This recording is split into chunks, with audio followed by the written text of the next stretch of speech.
Previously in Episode 1 of the series on the Niue Treaty Subsidiary Agreement, we discussed the huge challenge of combating IUU fishing, which is illegal, unreported and unregulated fishing in the Pacific region, where island nations lose an estimated 276,000 to 338,000 tons of tuna, valued at up to $740 million American dollars each year. And how the Pacific Islands regional body on fisheries, the Forum Fisheries Agency, based in Honiara, Solomon Islands, employs monitoring, control and surveillance world best practices in the fight against IUU fishing. The beautiful island of Niue, one of the 17 member countries of the Pacific Forum Fisheries Agency, the FFA, is where the NTSA, the Niue Treaty Subsidiary Agreement, got its name. When pressure mounted around the late 1980s on the demand for Pacific tuna, Forum Island leaders initiated work on a treaty to protect our much sought-over tuna species of skipjack, albacore, and big eye.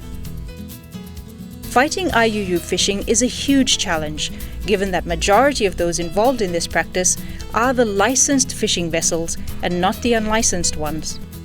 In fact, the IUU fishing study of 2016 estimated that licensed boats accounted for over 95% of the total volume and value of IUU activity.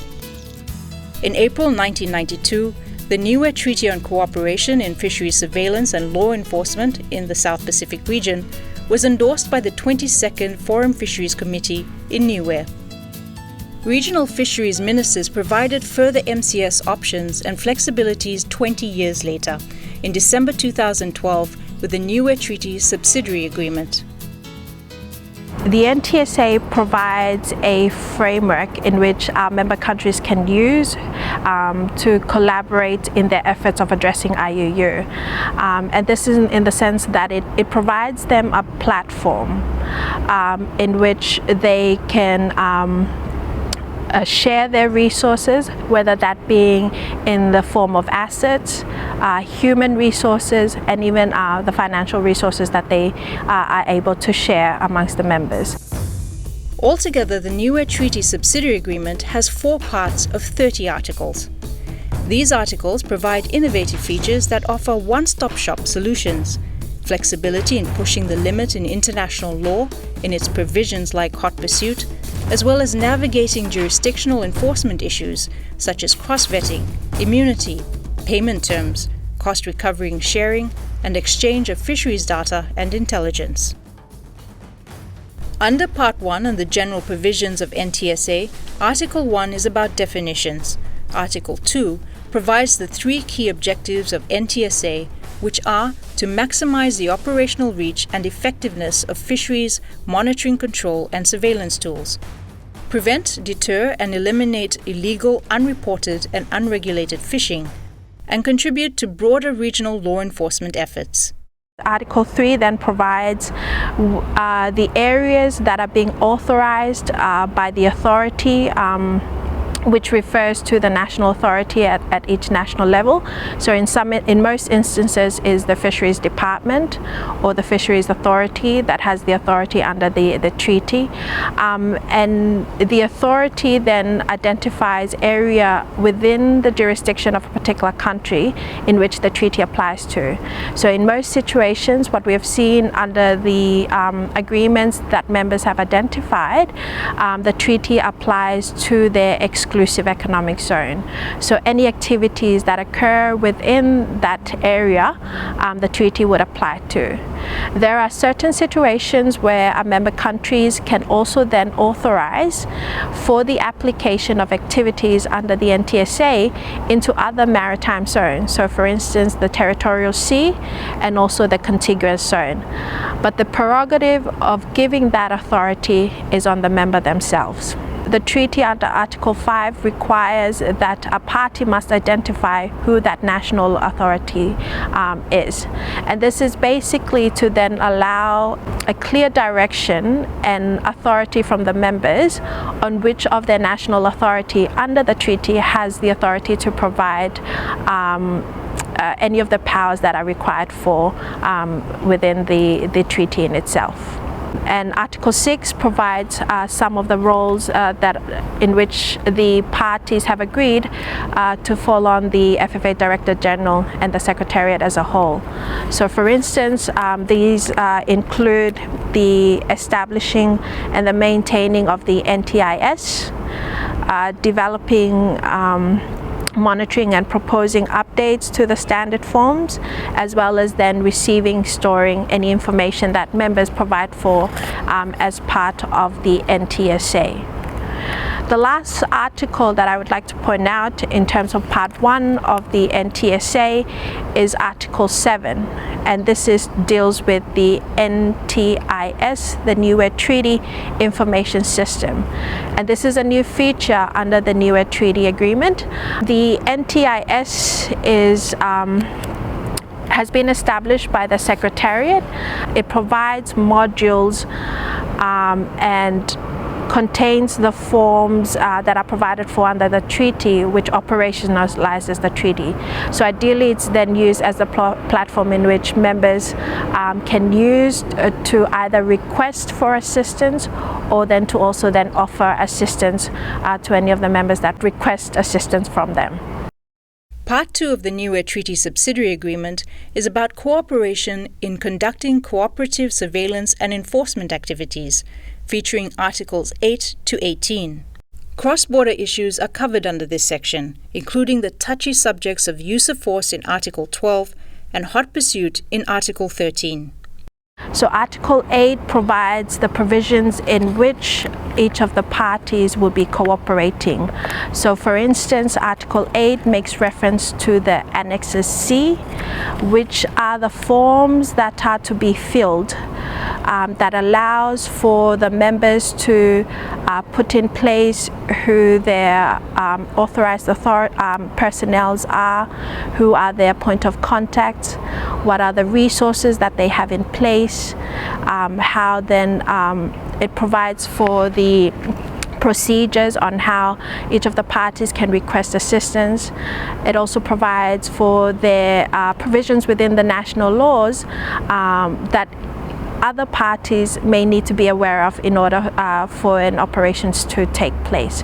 So Article 9 makes reference to the need for those parties to the agreement to have the authority and have the resources in place in order to then assist each other out. Article 10 then follows on from Article 9. It talks about the processes to follow when when giving authority. One of the provisions in Article 10 makes reference to the need for authorized officers to be cross-vested when they're carrying out their powers in another jurisdiction.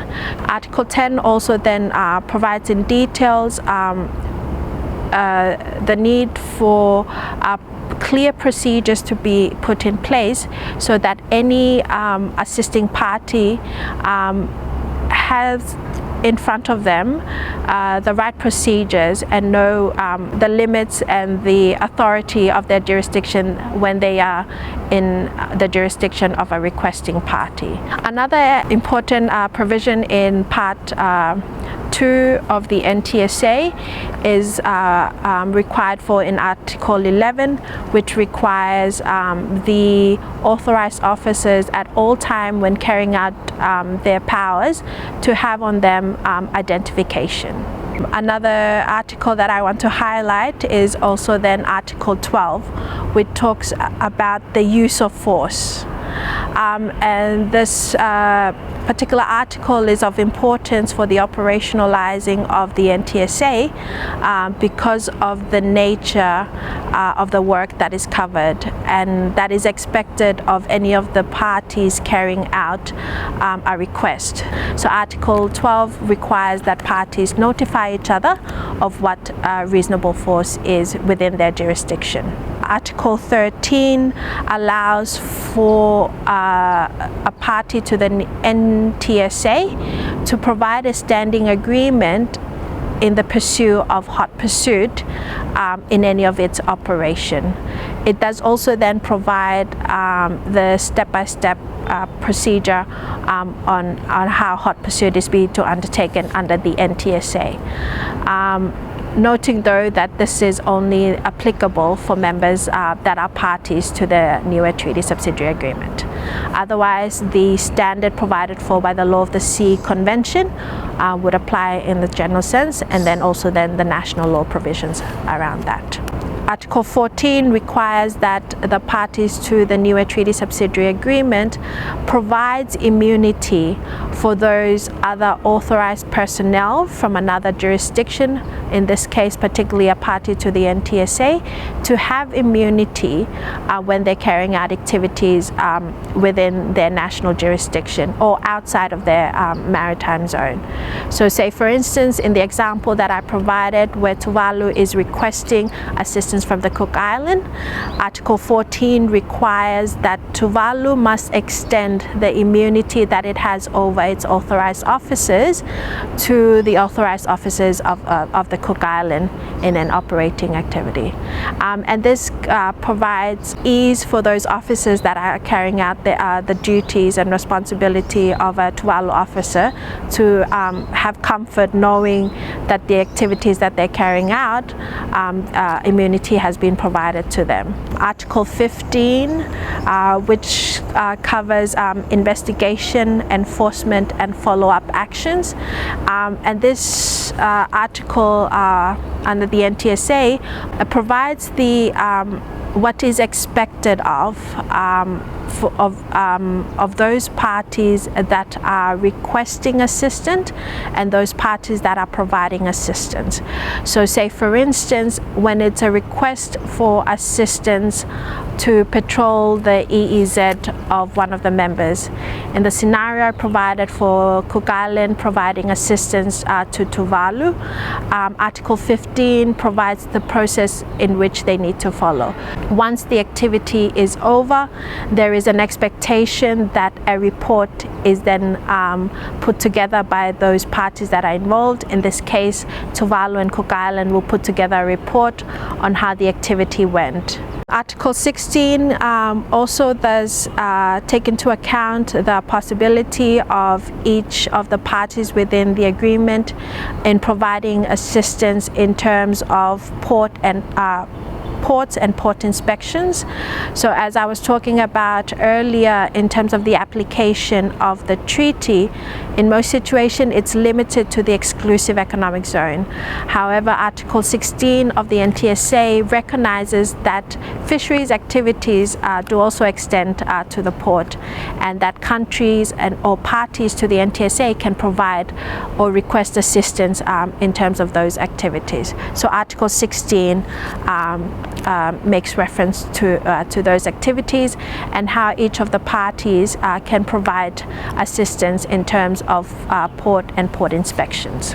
Article 17's provisions provides a fallback option. Generally, it is the requesting party, as it is the party that is requesting assistance. Article 17 provides that they must meet the cost unless there is an alternative arrangement that has been done between the two parties. So Article 17 provides that fallback if the parties to an operation or to an activity under the NTSA do not have any arrangements in terms of cost recovery.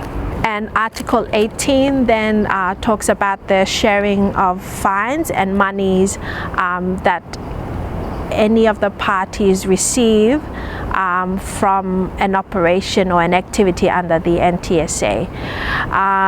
Article 18, though, is limited by the provisions of the national laws on whether the laws of a party to the NTSA does allow for the sharing of those fines or money received to another state. So Article 18 is then guided for by the provisions of the national laws under any of the parties.